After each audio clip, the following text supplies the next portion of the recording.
तो देखिए आज हम स्टार्ट करेंगे फिजिकल प्रॉपर्टीज ऑफ फिनॉल। देखिए इनकी फिजिकल प्रॉपर्टीज से ज़्यादा कुछ क्वेश्चन पेपर में आते नहीं हैं। ज़्यादातर क्वेश्चन जो फिजिकल प्रॉपर्टीज में आपको मिलेंगे वो आपके मिलेंगे अल्कोहल के ऊपर। तो इनकी जो फिजिकल प्रॉपर्टीज हैं वो थोड़ा सा मैं आपको बता देता हूँ फटाफट।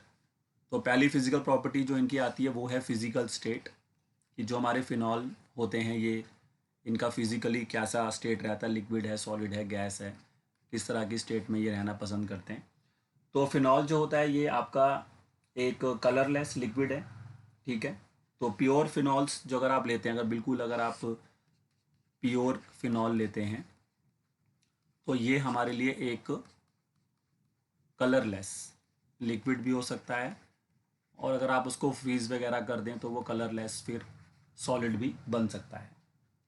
लेकिन अगर जैसे ही आप इनको इनका अगर हम फिनॉल अगर लेते हैं और इसका ऑक्सीडेशन हो जाता है अगर, ठीक है, तो एटमॉस्फेरिक ऑक्सीडेशन अगर इनका हो जाए किसी कारणवश, ये ऑक्सीजन वगैरह के कांटेक्ट में आ जाते हैं, तो फिर एटमॉस्फेरिक ऑक्सीडेशन होने की वजह से ये रेडिश ब्राउन कलर में चेंज हो जाते हैं, टर्न इनटू रेडिश ब्राउन। तो वैसे कलरलेस होते हैं बट एटमॉस्फेरिक ऑक्सीडेशन होने की वजह से ये रेडिश ब्राउन कलर में कन्वर्ट हो सकते हैं। तो ये तो बात होगी इनकी फिजिकल स्टेट की। उसके बाद बात करते हैं इनके बॉइलिंग पॉइंट्स की। तो अगर हम बॉइलिंग पॉइंट्स पर आते हैं तो बॉइलिंग पॉइंट्स, जैसा कि मैंने कहा था कि अल्कोहल में आपने देखा था कि हाइड्रोजन बॉन्डिंग था, तो वैसा ही फिनॉल के अंदर भी आपका जो हाइड्रोजन बॉन्डिंग होती है वो वहाँ पर प्रेजेंट होती है, ठीक है। तो एक चीज़ का आपने यहाँ पे भी ध्यान रखना है कि फिनॉल अगर आप देखें तो फिनॉल के पास भी हाइड्रोजन बॉन्डिंग रहेगा, लेकिन देखो इनकी जो हाइड्रोजन बॉन्ड बनाने की जो थोड़ी एबिलिटी रहेगी वो उतना स्ट्रांग नहीं रहेगी, क्योंकि जो बेंजीन ग्रुप इसमें जुड़ा हुआ है, जो बेंजीन ग्रुप यहाँ पे आपका जुड़ा रहता है, तो वो ग्रुप जो होता है वो थोड़ा बड़ा ग्रुप होता है, तो जिसकी वजह से थोड़ा सा हाइड्रोजन बॉन्ड बनाने की एबिलिटी थोड़ी कम हो जाती है, क्योंकि मैंने बोला था ना कि जो कार्बन वाला पार्ट होता है वो थोड़ा सा आपका कम रहना चाहिए, तो उसकी वजह से वो चीज़ आप यहाँ पे लिख सकते हैं। But phenol has intermolecular hydrogen bonds, तो इनके पास भी एबिलिटी होता है कि इंटर मॉलिकुलर हाइड्रोजन बॉन्डिंग से जुड़े होते हैं। और इनका भी जो बॉइलिंग पॉइंट होता है वो इनके करस्पॉन्डिंग जो एरोमेटिक कंपाउंड्स है, जैसे अब फिनॉल किससे बना हुआ है, बेंजीन से बना हुआ है, तो phenol has intermolecular hydrogen bonding and boiling point of phenol is higher than होते हैं जो भी इनके करस्पॉन्डिंग एरोमेटिक हाइड्रोकार्बन्स हैं। तो एरोमेटिक हाइड्रोकार्बन्स का मतलब बेंजीन से है यहाँ पर।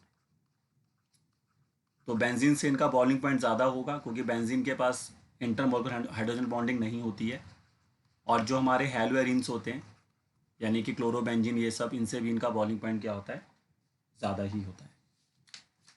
ठीक है सर, तो ये थोड़ा सा आप चीज़ों को थोड़ा ध्यान रख लें यहाँ पर। और उसके बाद अगर इनकी सॉल्बिलिटी की बात करते हैं तो फिनॉल भी पानी में घुल जाते हैं, ठीक है। फिनॉल भी जो होते हैं वाटर में घुल जाते हैं, क्योंकि ये भी हाइड्रोजन बॉन्ड बनाने की एबिलिटी रखते हैं वाटर के साथ। तो सॉल्बिलिटी में लिख सकते हैं कि फिनॉल जो होता है वो आपका सॉलेबल है in water because it form hydrogen bonding with water molecules.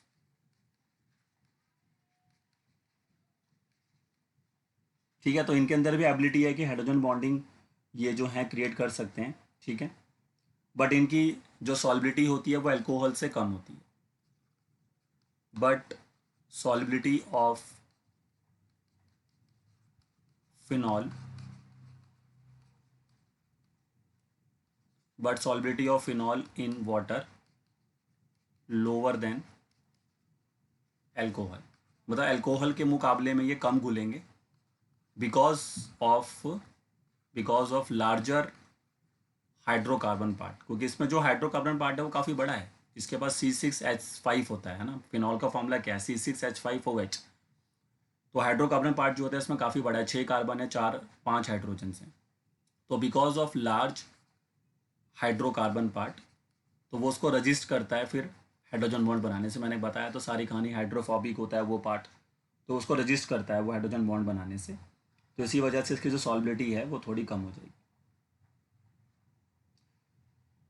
ठीक है, तो ये कुछ चीज़ें मैंने बता दी। जैसा मैंने बोल रहा हूँ कि इनकी फिजिकल प्रॉपर्टी पर ज़्यादा क्वेश्चन नहीं आते हैं। अगर आप फिजिकल प्रॉपर्टी करना ही चाहते हैं तो आप एल्कोहल की करके जाइए ढंग से, वहाँ से आपको क्वेश्चन मिल सकते हैं। बट यहाँ पर एक बहुत ही इंपॉर्टेंट क्वेश्चन आता है, वो मैं थोड़ा समझा देता हूँ, जो कि बॉइलिंग पॉइंट से ही रिलेटेड रहता है। तो खैर उसके उस कंपाउंड के बारे में मैं आगे बात करूँगा, लेकिन क्योंकि अभी हम प्रॉपर्टीज़ पढ़ रहे हैं तो इसलिए मैं यहीं क्लियर कर देता हूँ। तो यहाँ पर एक कंपाउंड हमारे पास बनता है, अगर आप उसका आपने देखा होगा, ये क्वेश्चन हमारे पास पहले भी था। ये दो तरह के कंपाउंड होते हैं, एक तो होता है ऑर्थो नाइट्रोफिनॉल और एक होता है हमारा पैरा नाइट्रोफिनॉल। इनको कैसे बनाया जाता है ये भी हम पढ़ेंगे, नाइट्रेशन से बनते हैं ये। जब हम केमिकल प्रॉपर्टीज़ पर आएंगे तो वहाँ पर मैं आपको कराऊंगा। तो अगर आप केमिकल प्रॉपर्टीज़ पर जब आएंगे वहाँ पर, तो वहाँ पर मैं आपको ज़रूर इसके बारे में बताऊंगा। तो आपने ये क्वेश्चन पहले भी पढ़ा होगा कि जो ऑर्थो नाइट्रोफिनॉल होता है ये, और एक होता है हमारे पास पैरा नाइट्रोफिनॉल। तो इनके अंदर जो स्टीम वोलाटाइल या फिर बॉइलिंग पॉइंट के ऊपर, इनके ऊपर एक अच्छा क्वेश्चन आता है एग्ज़ाम में, तो उसी को मैं थोड़ा सा आपको समझा देता हूँ कि कैसे आपको उसका आंसर जो है देना होगा। तो अगर हम ऑर्थोनाइट्रोफिनॉल के पास जाते हैं, देखिए, तो ऑर्थोनाइट्रोफिनॉल का मतलब क्या होगा कि जैसे ये मेरा फिनॉल ग्रुप मैंने यहाँ पे बना दिया O, और साथ में थोड़ा सा एक्सपैंड करके हम उसको बनाएंगे।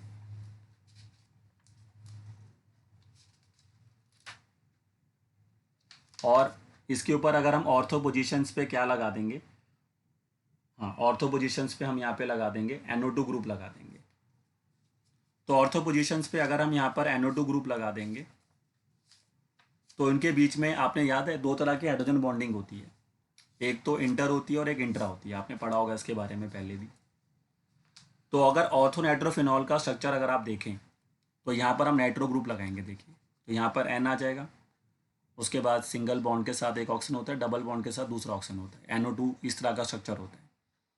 आपको कि ऑक्सीजन जो होते हैं वो ज़्यादा इलेक्ट्रोनेगेटिविटी दिखाते हैं एज़ कम्पेयर टू नाइट्रोजन, और यहाँ पर भी अगर आप देखें तो हाइड्रोजन से ज़्यादा इलेक्ट्रोनेगेटिव ऑक्सीजन होता है। तो इसके ऊपर आप देखेंगे कि यहाँ पर वाला जो हाइड्रोजन है इसके बीच में, और इधर वाला जो ऑक्सीजन है इनके बीच में हाइड्रोजन बॉन्ड क्रिएट होगा।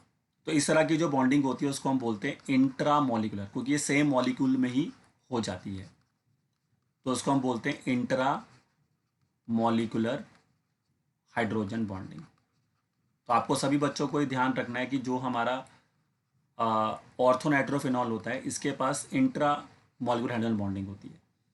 लेकिन इसकी जगह पर अगर हम पैरानाइट्रोफिनॉल लेते हैं तो पैरानाइट्रोफिनॉल में इंटर नहीं होती, क्योंकि पैरा के केस में क्या होगा कि NO2 ग्रुप जो होगा वो OH ग्रुप से काफ़ी दूर चला जाएगा, जैसे यहाँ आ जाएगा। तो इतना डिस्टेंस ज़्यादा होने की वजह से वो बॉन्ड नहीं बन पाता O और H के बीच, जैसा कि यहाँ पर मैं आपको दिखा रहा हूँ। तो इनके अंदर जो बॉन्डिंग होती है वो इंटर ही होती है, मतलब आप ऐसा ही एक और मॉलिक्यूल लेंगे पैरानाइट्रोफिनॉल का और उसको उसके साथ जोड़ेंगे, मतलब इनके अंदर जो बॉन्डिंग होगी वो कौन सी होगी, वो inter molecular hydrogen bond. Inter का मतलब होता है दो डिफरेंट मॉलिक्यूल्स के बीच में, और इंट्रा मतलब होता है सेम मॉलिक्यूल। अब उसको भी आप दिखाना चाहें तो दिखा सकते हैं, इंटर वाली अगर आप दिखाना चाहते हैं कि भाई यहाँ पर इंटर मॉलिक्यूलर हाइड्रोजन बॉन्डिंग जो है वो कैसे बनती होगी, तो उसके लिए आपको फिर दो मॉलिक्यूल्स इसके लेने होंगे। देखिए ऐसे, जैसे मैंने एक ये मॉलिक्यूल ले लिया, अब इधर मेरे पास मान लीजिए O लगा हुआ है, इधर मेरा H लगा हुआ है, और यहाँ पर हमारा NO2 ग्रुप लगा होगा, N डबल बॉन्ड O और ऑक्सीजन। फिर ऐसा ही एक मॉलिक्यूल आप यहाँ लगा दीजिए इसी तरह का, N डबल बॉन्ड और O, और यहाँ पर आपका आ जाएगा OH।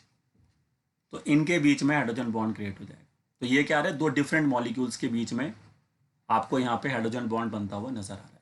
तो ये कौन सी बॉन्डिंग कहला रही है, इंटर, यहाँ पर इंटर होगी। और यहाँ पर अगर आप देख रहे हैं जो हो रही है वो कौन सी है, इंटर।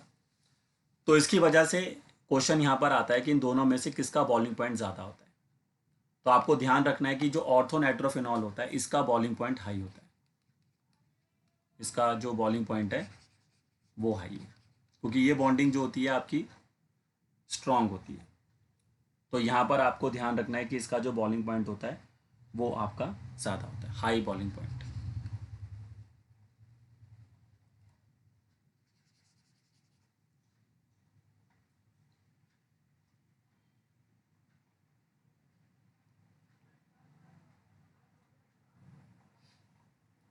हाँ सॉरी, इंट्रा वीक होती है, सॉरी, ये लो बॉइलिंग पॉइंट होगा इसका, क्योंकि ये वीक बॉन्डिंग होती है।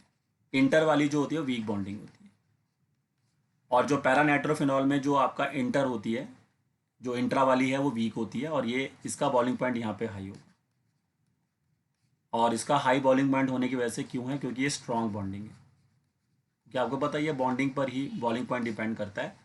तो इंटर मॉलिक्यूलर हाइड्रोजन बॉन्डिंग जो होती है वीक बॉन्डिंग होती है, जिसकी वजह से ऑर्थोनाइट्रोफिनॉल का जो बॉइलिंग पॉइंट होता है और साथ ही साथ जो उसका मेल्टिंग पॉइंट होता है, ये सब चीज़ें जो होती हैं आपकी इसमें कम रहती हैं। तो इसी वजह से जो ऑर्थो हमारा नाइट्रोफिनॉल होता है ये आपका स्टीम वोलाटाइल होता है। ठीक है, तो स्टीम वोलाटाइल का मतलब यहाँ पर यही होता है कि अगर आप इसको स्टीम भी देंगे तो भी आसानी से वेपर में ये कन्वर्ट हो जाता है, क्योंकि इसका बॉइलिंग पॉइंट जो होता है वो कम होता है। तो वो चीज़ आपको यहाँ पे ध्यान रखनी है। ठीक है, तो ये इंपॉर्टेंट क्वेश्चन है जो पेपर में आ जाता है कि ऑर्थोनाइट्रोफिनॉल के ऊपर क्वेश्चन आता है ये, कि कौन इसमें स्टीम वोलाटाइल है, किसका बॉइलिंग पॉइंट ज़्यादा है, किसका बॉइलिंग पॉइंट कम है। तो उसमें आपको जो रीज़न देना है वो इंटर और इंट्रा का जो है रीज़न जो है वो आपको यहाँ पे देना होगा। और बाकी अब ये कंपाउंड बनेंगे कैसे, अभी जब हम इनकी केमिकल प्रॉपर्टीज़ पर आएंगे तो वहाँ पर आप ये जो भी कंपाउंड है इनको मैं आपको बना के भी दिखाऊंगा। तो ये कुछ फिजिकल प्रॉपर्टीज़ हैं जो आपको ध्यान रखनी है। ठीक है, अगर इनमें सबसे इंपॉर्टेंट क्वेश्चन अगर मैं देखूँ तो ये लास्ट वाला ही है। यही क्वेश्चन आपको पेपर में पूछा जाएगा ऑर्थोनाइट्रोफिनॉल और पैरानाइट्रोफिनॉल से। बाकी जो ऊपर मैंने बताया ये तो सिर्फ नॉलेज के लिए रख लें याद कि हाँ भाई ये चीज़ें इनके बारे में आपको पता होनी चाहिए। चलिए बच्चे बताइए, फिजिकल प्रॉपर्टी क्लियर हो रही है सभी को? फिजिकल प्रॉपर्टी क्लियर हो रही है सभी बच्चों को?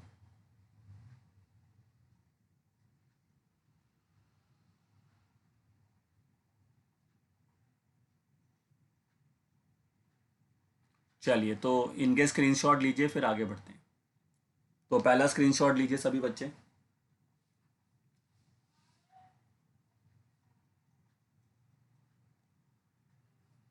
चलिए आई होप सबने पहला स्क्रीनशॉट ले लिया होगा। उसके बाद ये दूसरा लीजिए।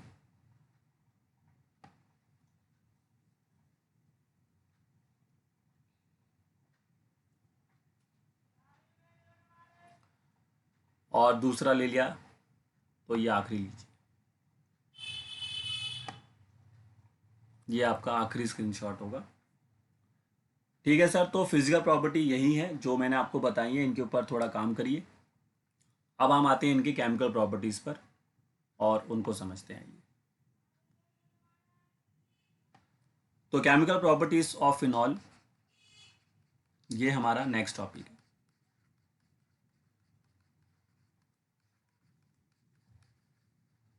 तो कौन कौन सी केमिकल प्रॉपर्टीज़ हैं जो ये दिखाते हैं और कौन कौन से रिएक्शन जो आपसे टीचर जो है इनके बारे में पूछेगा।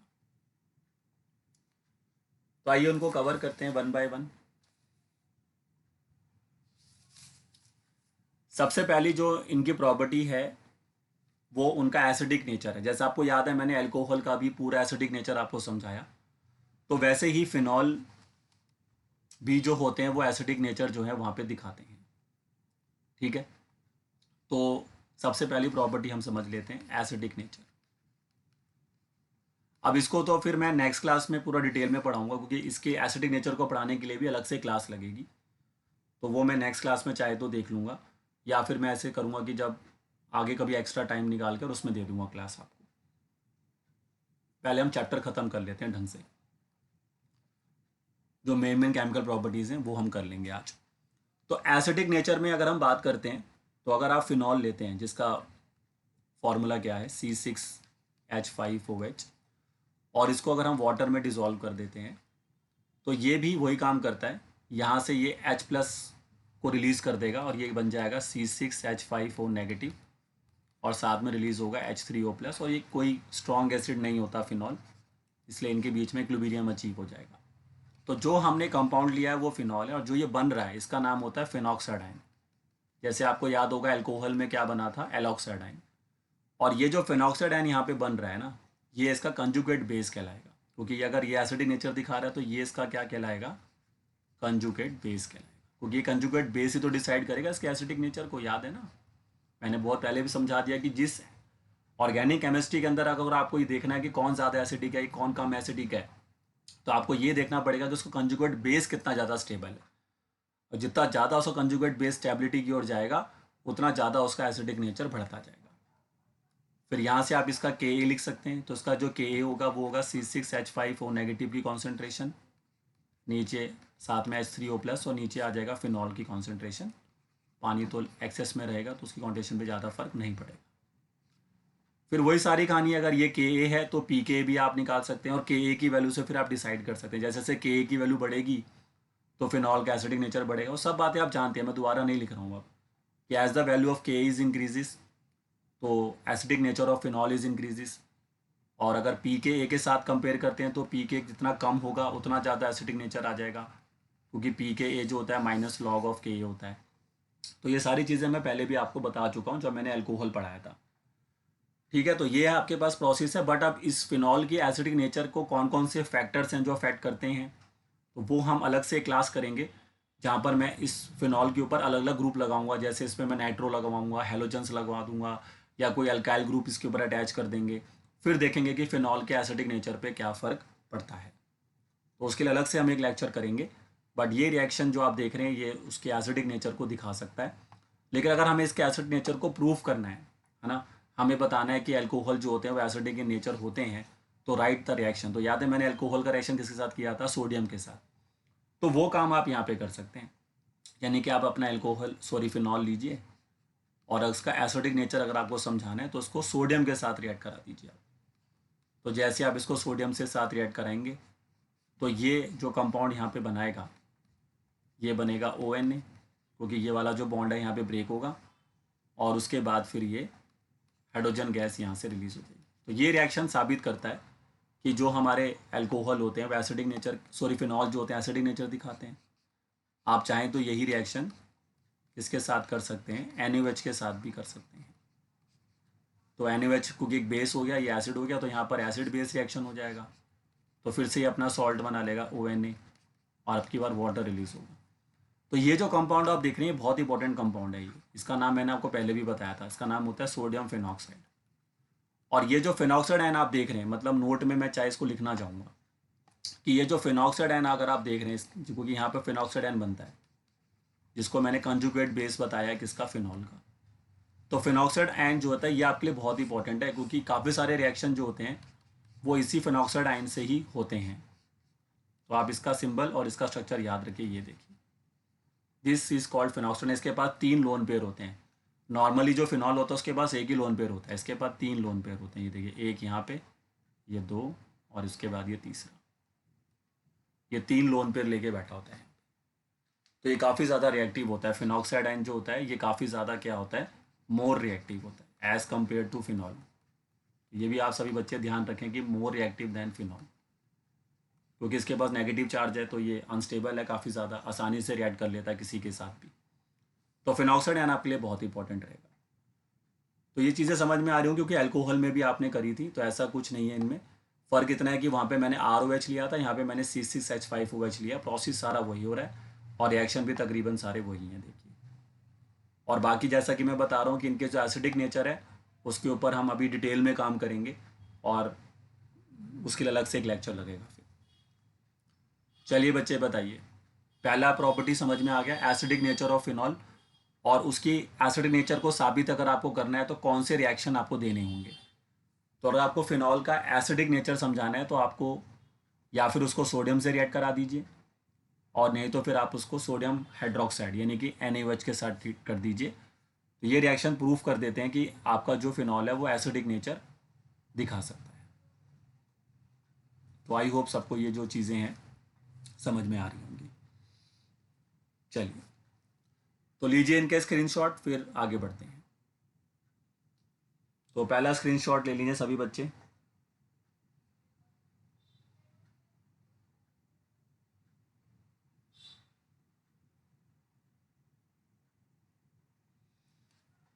चलिए, पहला सबने ले लिया अगर केमिकल प्रॉपर्टी में, उसके बाद दूसरा लीजिए। ये आपका हो गया second screenshot.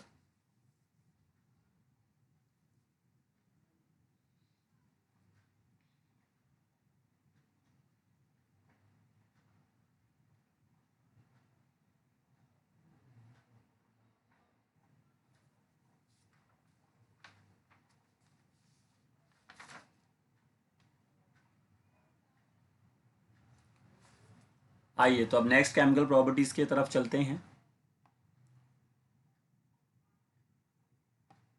Next chemical properties में अगर हम आते हैं, देखो अब देखिए, अब जो केमिकल प्रॉपर्टीज होती हैं वो, जैसा कि आपने जब अल्कोहल पे काम किया था, देखो तो आपने देखा था कि वहां पर मैंने उनकी केमिकल प्रॉपर्टीज को 3 तरीके से पढ़ाया था, जिसमें अल्कोहल एक जगह पे न्यूक्लियोफाइल की तरह काम कर रहा था, एक जगह पर वो इलेक्ट्रोफाइल की तरह काम कर रहा था। आपको याद होगा जब O और H के बीच का बॉन्ड टूट रहा था, आपने देखा होगा ना, ये सारी चीज़ें मैंने आपको बताई थी कि O और H के बीच का बॉन्ड टूटेगा तो किस तरह से काम होगा।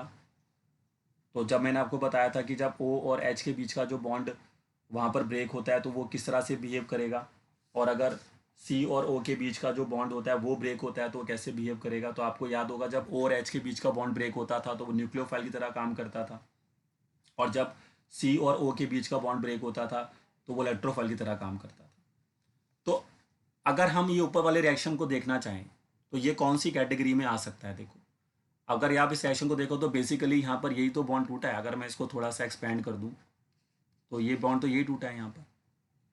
तो अब हम ये चीज़ समझना चाहेंगे कि जब इसके आगे की जो केमिकल प्रॉपर्टीज़ हैं वो भी इसी बॉन्ड पर ब्रेकिंग पर रहेंगी, तो वो थोड़ा सा मैं आपको क्लियर करता हूँ। देखो, अब जब आपने ये चीज़ें चाहें तो आप नोट में लिख लें कि alcohol can behave as both electrophile and nucleophile. Alcohol can behave as both electrophile and nucleophile. Alcohol जो होता है वो दोनों तरीके से काम कर सकता है। इलेक्ट्रोफाइल की तरह वो तब काम करता था जब R और O का बॉन्ड टूटता था, आपको याद होगा, और जब R O और H के बीच का बॉन्ड टूटता था तो वो वहाँ पर काम करता था न्यूक्लियोफाइल की तरह। तो हम ये देखना चाहते हैं कि जब फिनॉल के साथ हम रिएक्शंस करेंगे तो क्या यहाँ पर भी ऐसा कुछ हो सकता है, लेकिन उसका आंसर नो होगा। फिनॉल जो होता है वो सिर्फ न्यूक्लियोफाइल की तरह काम कर सकता है। Phenol can act as only phenol can only act as nucleophile, but not as electrophile. यानी कि फिनॉल के अंदर जब रिएक्शंस आप करेंगे तो वहां पर, जैसे मैंने बताया कि वो फिनॉल अगर न्यूक्लियोफाइल की तरह काम करेगा तो वहां पर क्या होगा, ये हमारा फिनॉल होगा और ये उसके पास O और ये H, तो ये बॉन्ड उसमें ब्रेक हो रहा होगा, तभी तो न्यूक्लियोफाइल की तरह काम कर रहा है। तो अगर वो ये मना कर रहा है कि फिनॉल इलेक्ट्रोफाइल की तरह काम नहीं कर सकता, मतलब कि अगर मैं इसको इलेक्ट्रोफाइल की तरह देखना चाहता हूं तो मुझे फिर कौन सा बॉन्ड ब्रेक करना होगा। उस केस में मुझे ये बॉन्ड ब्रेक करना होगा, ये वाला। ये तो बॉन्ड है C और O के बीच का, लेकिन ये वाला बॉन्ड यहाँ पे ब्रेक नहीं होता है, कैन नॉट ब्रेक। अब यही तो कारण हमें समझना होगा कि ये वाला बॉन्ड यहाँ पे क्यों नहीं टूट सकता। O और H का तो बॉन्ड टूट सकता है, लेकिन C और O के बीच का जो बॉन्ड है वो यहाँ पे ब्रेक नहीं होता है। तो उसका जो रीज़न होता है वो होते हैं इसके रिजोनेंस। क्योंकि अगर बच्चे आप फिनॉल का रिजोनेंस स्ट्रक्चर बनाते हैं तो उसके लिए आपको जो कारण इसका समझाना पड़ेगा, पेपर में अगर क्वेश्चन आ जाता है ये, ठीक है, कि रिजोनेंस स्ट्रक्चर्स क्या हम जब सॉरी इलेक्ट्रोफाइल की तरह ये काम क्यों नहीं करता, या फिर यहाँ पे CO बॉन्ड टूटना ज़्यादा मुश्किल क्यों होता है, तो ये चीज़ें आपसे टीचर पूछ सकता है। तो वो उसका कारण है रिजोनेंस ऑफ फिनॉल। तो अगर आप रिजोनेंस ऑफ फिनॉल बनाते हैं तो कैसे बनेंगे, देखिए वहीं से आपका रीज़न आ जाएगा। तो फिनॉल में ऑक्सीजन के पास होते हैं 2 लोन पेयर और हाइड्रोजन हो गया, और ये कौन सा इफेक्ट दिखाएगा यहाँ पे, +R। +R में क्या होता है, इलेक्ट्रॉन बेंजीन रिंग की तरफ शिफ्ट होंगे, ये इलेक्ट्रॉन यहाँ खींचेगा, ये अपने इलेक्ट्रॉन यहाँ शिफ्ट करेगा। तो नेक्स्ट रेजोनेंस इसका क्या बनेगा फिर, नेक्स्ट रेजोनेंस यहाँ डबल बॉन्ड आ जाएगा, ऑक्सीजन के ऊपर पॉजिटिव चार्ज, 1 लोन पेयर और साथ में हाइड्रोजन, और यहाँ 2 इलेक्ट्रॉन के साथ नेगेटिव चार्ज। फिर उसके बाद तो आप बना ही सकते हैं, उसके बाद ये शिफ्ट करने हैं बस आपको बारी बारी से। अब इसका जो नेक्स्ट रेजोनेंस बनेगा, यहाँ डबल, यहाँ डबल, यहाँ 2 इलेक्ट्रॉन नेगेटिव चार्ज, यहाँ डबल, ऑक्सीजन पे पॉजिटिव, 1 लोन पेयर और हाइड्रोजन। फिर ये यहाँ शिफ्ट हो जाएंगे तो ये नेक्स्ट कार्बन पे आ जाएंगे। तो नेक्स्ट रेजोनेंस स्ट्रक्चर्स क्या बनेगा, यहाँ डबल, यहाँ डबल, यहाँ 2 इलेक्ट्रॉन के साथ नेगेटिव चार्ज, फिर ऑक्सीजन पे पॉजिटिव, 1 लोन पेयर हाइड्रोजन, फिर ये वापस यहाँ शिफ्ट होके ये वापस चला जाएगा। तो आखिरी जो रेजोनेंस दिखाई देगा वो ये हो जाएगा। तो अगर आप नोटिस करें, हम कौन सा बॉन्ड तोड़ने जा रहे हैं, C और O के बीच का बॉन्ड तोड़ना जा रहे हैं, और वो मना कर रहे हैं कि वो ब्रेक नहीं हो सकता है। तो उसका रीजन है रेजोनेंस। क्यों, क्योंकि जब फिनॉल अपना रेजोनेंस बनाता है, ये देखिए कि जब इस फिनॉल ने अपना रेजोनेंस बनाया, आप इसका पहला रेजोनेंस ही देख लीजिए, तो जो रेजोनेंस इसने पहला बनाया वहां पर आप देख सकते हैं कि इस ऑक्सीजन और CO के बीच में, C और इसके बीच में कौन सा बॉन्ड आ गया, पार्शियल डबल बॉन्ड कहते हैं इसको। तो इसी पार्शियल डबल बॉन्ड आने की वजह से पार्शियल डबल बॉन्ड आ गया, और उसी वजह से अब ये बॉन्ड ब्रेक होना मुश्किल हो जाता है। और जब ये बॉन्ड ब्रेक नहीं होगा तो C और O का बॉन्ड नहीं टूट पाएगा। तो पार्शियल डबल बॉन्ड आने की वजह से this bond cannot be broken easily.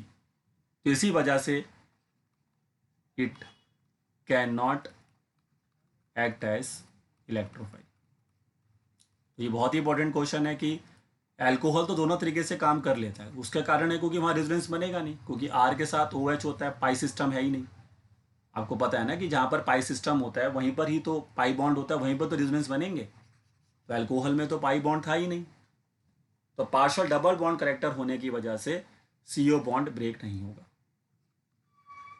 और उसी ब्रेक ना होने की वजह से फिर इलेक्ट्रोफाइल ये नहीं बन पाएगा। तो ये समझ पा रहे हैं सभी बच्चे कि अल्कोहल में तो दोनों तरीके से काम करने की एबिलिटी होती है, लेकिन फिनॉल में दोनों तरीके से काम करने की एबिलिटी नहीं होती, और उसका कारण क्या है।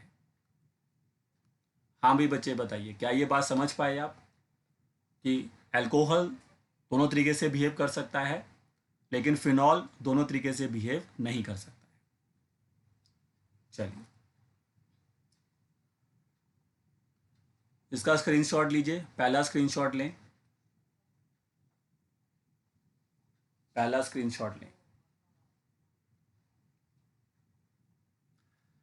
चलिए पहला स्क्रीनशॉट ले लिया अगर सबने, तो उसके बाद ये दूसरा ले लें।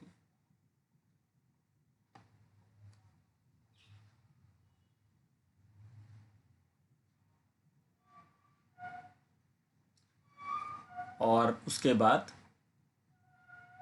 ये आखिरी ले लें। अब यही जो कॉन्सेप्ट अभी हम देख रहे हैं, ये जो कॉन्सेप्ट अभी हम देख रहे हैं, तो इसी के अंदर एक चीज और हम समझ लेते हैं।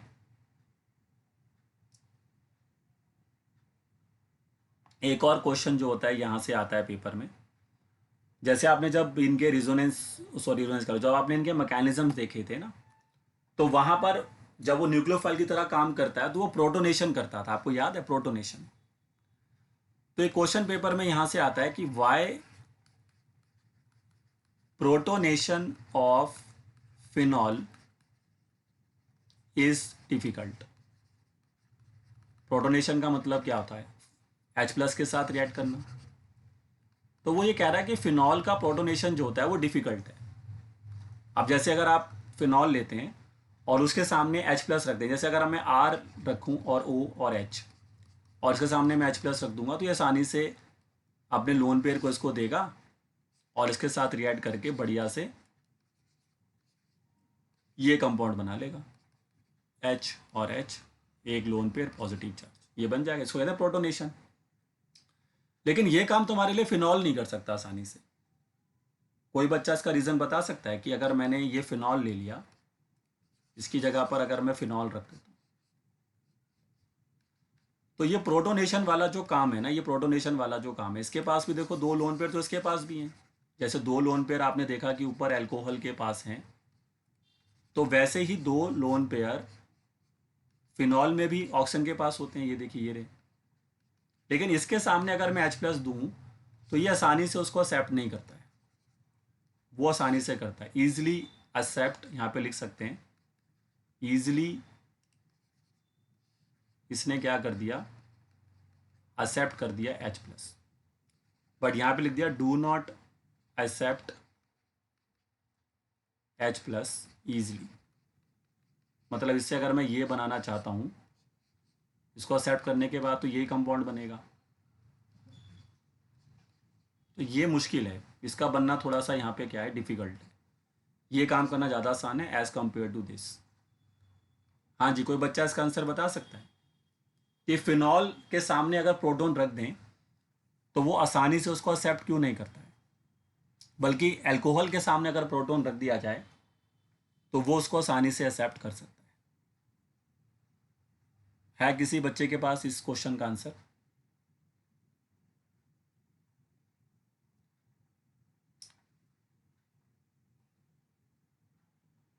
एक बच्चे ने आंसर दिया है कि जब हम फिनॉल का रेजोनेंस बनाते हैं तो वहां पर बेंजीन रिंग के ऊपर नेगेटिव चार्ज आ जाता है, और उस नेगेटिव चार्ज के आने से H+ का आना मुश्किल हो गया।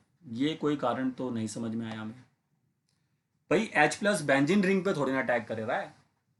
प्रोटॉन अगर एक्सेप्ट हो रहा है तो ऑक्सीजन के लोन पेयर से हो रहा है।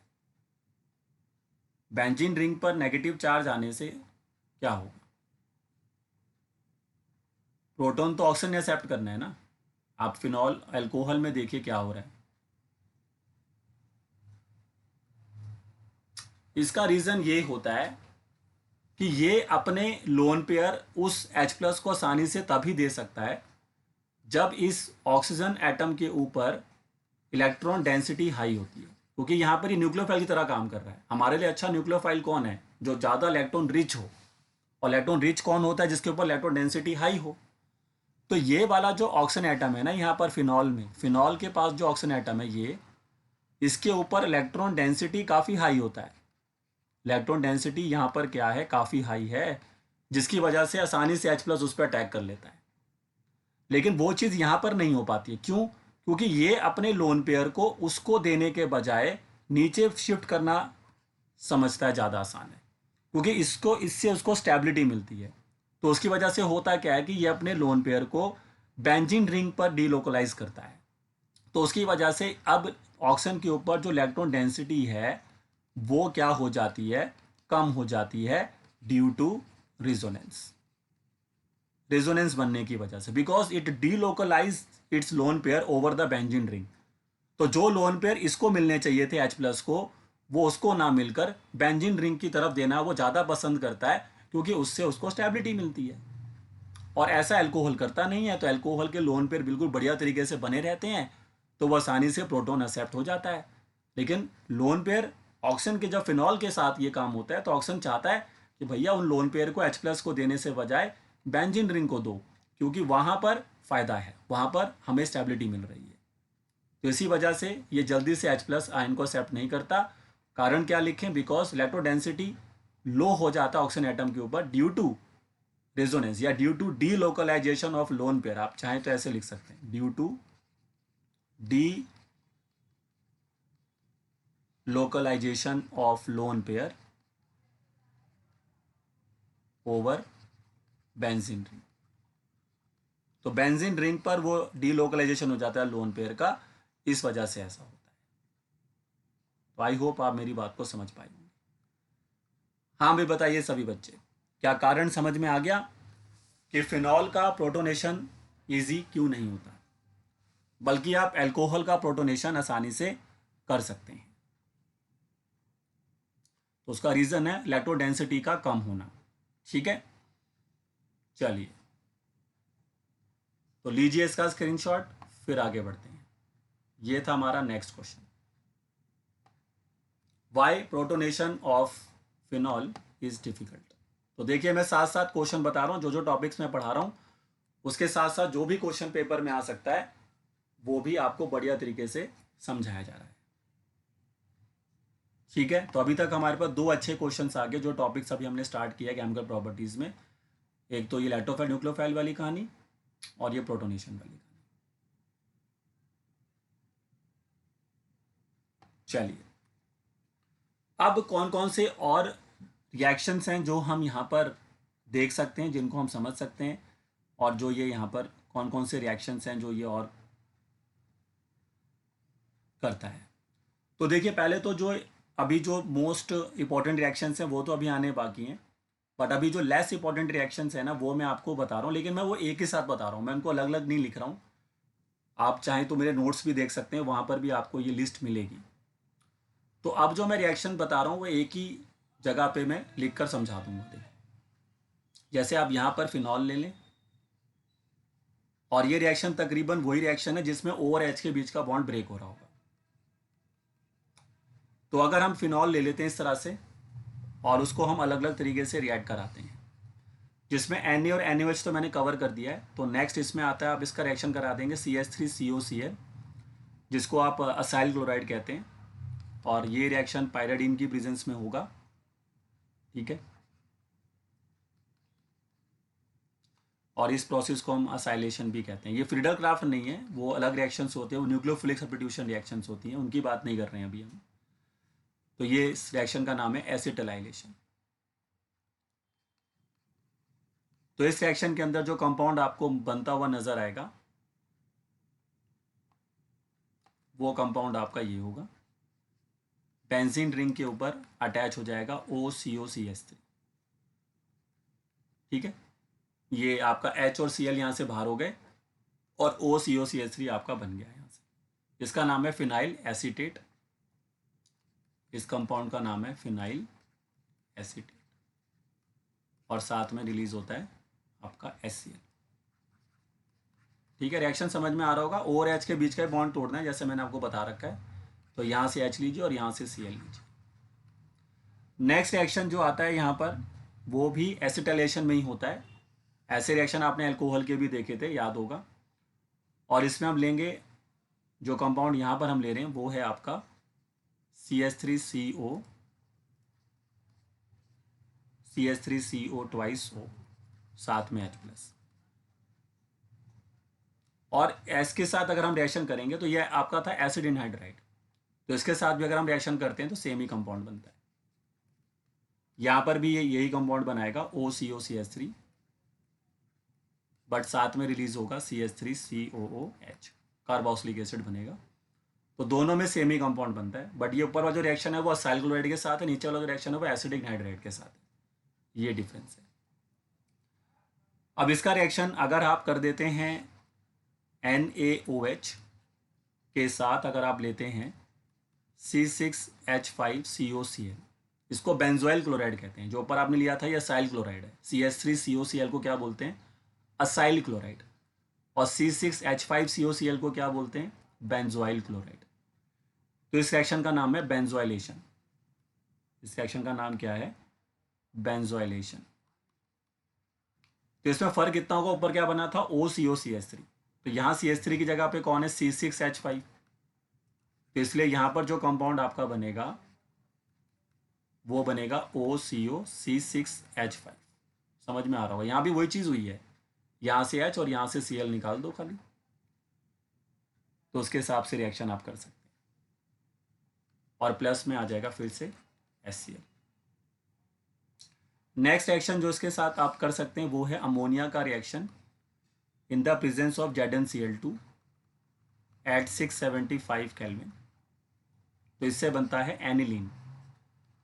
यहाँ भी आप ऐसे समझ सकते हैं, यहाँ से H और Cl जो है वो H और OH वहाँ से निकालें, यहाँ से H और वहाँ से OH, ये NH2 पूरा बन जाएगा, इसमें एनिलीन बन जाता है। मतलब इस रिएक्शन के अंदर वो बॉन्ड नहीं ब्रेक हुआ। जैसे मैंने कहा था ये मिक्स रिएक्शंस है, तो कुछ रिएक्शन में ओ और एच का बॉन्ड वहाँ पे टूटता हुआ नज़र आ रहा है, बट यहाँ पर आपको एक तरीके से जो बॉन्ड है वो ब्रेक जो नज़र आ रहा है, ऐसा लग रहा है कि ओ एच वहाँ से निकल गया है और पूरा NH2 जो ग्रुप है वो उस पर अटैच कर रहा है। तो आप देख रहे हैं कि रिएक्शन हो तो रहा है, लेकिन काफ़ी सारी कंडीशन से हो रहा है, क्योंकि सी और ओ का बॉन्ड तोड़ना आसान नहीं होता है, बट उसको कुछ कंडीशन दी गई है। ZnCl2 डाला गया है, 675 केल्विन टेम्परेचर दिया गया, तब जाके रिएक्शन पॉसिबल हो पाए। और ये रिएक्शन जो लास्ट लिख रहा हूँ ये बहुत ही इंपॉर्टेंट है, जिंक डस्ट के साथ हीट करना इसको। ये रिएक्शन एक तरह का रिडक्शन रिएक्शन होता है और बहुत ही फेमस रिएक्शन है ये, फिनॉल का रिएक्शन विद जिंक डस्ट। यहाँ पर हम जिंक को बहुत ही उसके जो होते हैं टुकड़े लिए जाते हैं, बहुत ही बारीक जिंक लिया जाता है, उसको जिंक डस्ट कहा जाता है। तो इस रिएक्शन का नाम ही है ये जिंक डस्ट।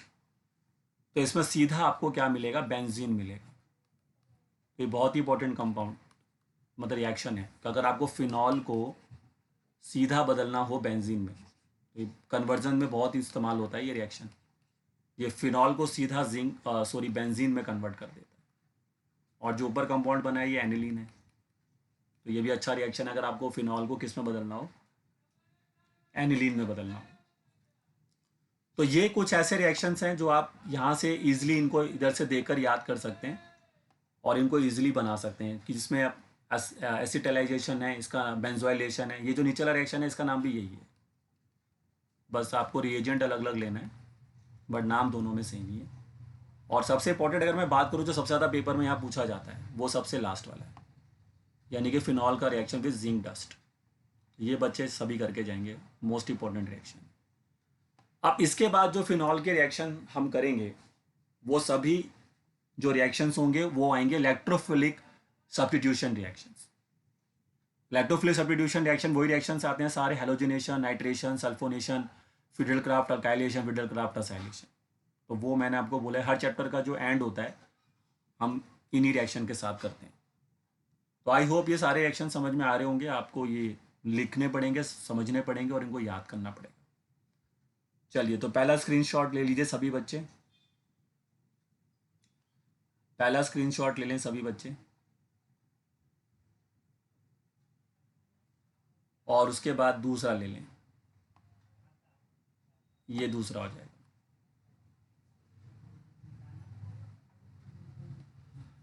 ठीक है सर, तो अब इसके बाद जो हमारे रिएक्शंस आ रहे हैं वो हैं electrophilic substitution reactions of phenol. और जैसा कि मैंने कहा है कि इन रिएक्शंस में हम बात करेंगे हैलोजिनेशंस की, नाइट्रेशंस की, सल्फोनेशंस की, डिडलक्राफ्ट अल्काइलेशन, असाइलेशंस। तो उसकी लिस्ट एक तैयार कर लेते हैं पहले कि इस कैटेगरी में हम कौन कौन से रिएक्शन जो हैं करने जा रहे हैं। तो नेक्स्ट जो रिएक्शंस हम करेंगे उसका नाम है इलेक्ट्रोफिलिक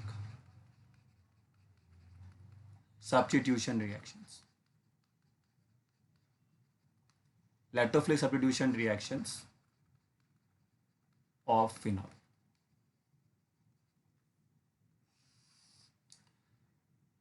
ठीक है सर, तो इनमें जो बेसिक रिएक्शन जो हैं जो कौन कौन से आपने करने हैं, सबसे पहला इसमें हम करेंगे हेलोजिनेशन। और हेलोजिनेशंस में भी यहाँ पर दो पार्ट होते हैं। एक बार हम Br2 विद वाटर करेंगे और एक हम Br2 विद CS2 करेंगे। बहुत ही इंपॉर्टेंट है ये भी, अलग अलग कंपाउंड्स आपको यहाँ पे बनते हुए नजर आएंगे। उसके बाद नेक्स्ट हम करेंगे नाइट्रेशन। नाइट्रेशन को भी हम दो कैटेगरी में डिवाइड करेंगे। एक हम करेंगे with concentrated HNO3 plus dilute HNO3 plus concentrated H2SO4। और दूसरा जो हम यहाँ पे करेंगे वो होता है आपका कॉन्सनट्रेटेड H2SO4 और साथ में आ जाएगा कॉन्सनट्रेटेड ही HNO3, बल्कि यहाँ पे डाइल्यूट लेंगे, H2SO4 की जरूरत नहीं पड़ेगी। एक तो डाइल्यूट HNO3 हो गया और दूसरा हो गया कॉन्सनट्रेटेड HNO3 और प्लस में कॉन्सनट्रेटेड H2SO4। ठीक है। तीसरा रिएक्शन जो इस कैटेगरी में आएगा उसका नाम है सल्फोनेशन।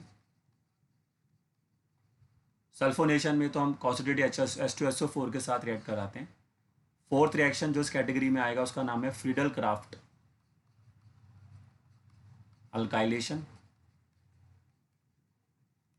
और दूसरा जो इस कैटेगरी में रिएक्शन आता है उसका नाम है फ्रीडल क्राफ्ट असाइलेशन। तो ये तो 5 हमारे फेमस रिएक्शन होते हैं, आपको पता ही है, halogenation, nitration, sulphonation, Friedel craft, alkylation, acylation. ये 5 बेसिक इलेक्ट्रोफिल सब्स्टिट्यूशन रिएक्शंस होते हैं जो आप हर चैप्टर में देखने को मिलेंगे आपको।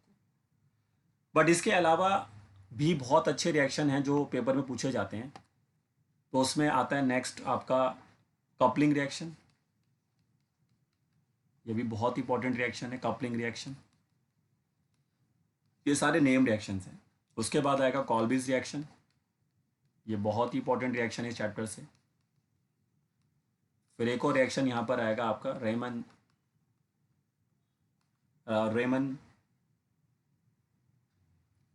टाइमन रिएक्शंस। ये भी बहुत इंपॉर्टेंट रिएक्शन है। ये 3 जो रिएक्शन आप लास्ट में देख रहे हैं ना, ये काफ़ी इंपॉर्टेंट है और 100% ये पेपर में पूछे जाते हैं। फिर इसके अलावा हमारे पास कुछ मिसलेनियस रिएक्शंस रहेंगे। मैं लिस्ट आज पूरी बना रहा हूँ ताकि अगली क्लास में उसको कवर कर दूंगा। फिर इसके अलावा फिर हमारे पास कुछ मिसलेनियस रिएक्शंस हैं।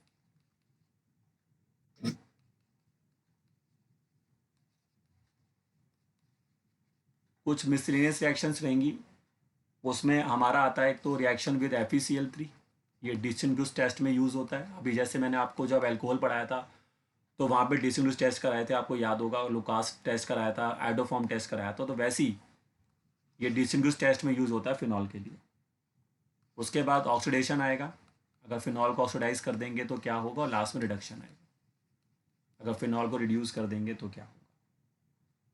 तो ये हैं अब हमारे बचे हुए रिएक्शंस जो हमें कवर करने होंगे 1 बाय 1, और उससे फिर हमारा जो फिनॉल है वो ख़त्म हो पाएगा। तो लीजिए इनके स्क्रीनशॉट फटाफट सभी बच्चे। लिस्ट जो मैंने तैयार करी है आपके लिए, पहला स्क्रीनशॉट ले लें और उसके बाद पहला अगर सबने ले ली होगी तो ये सेकंड ले लें।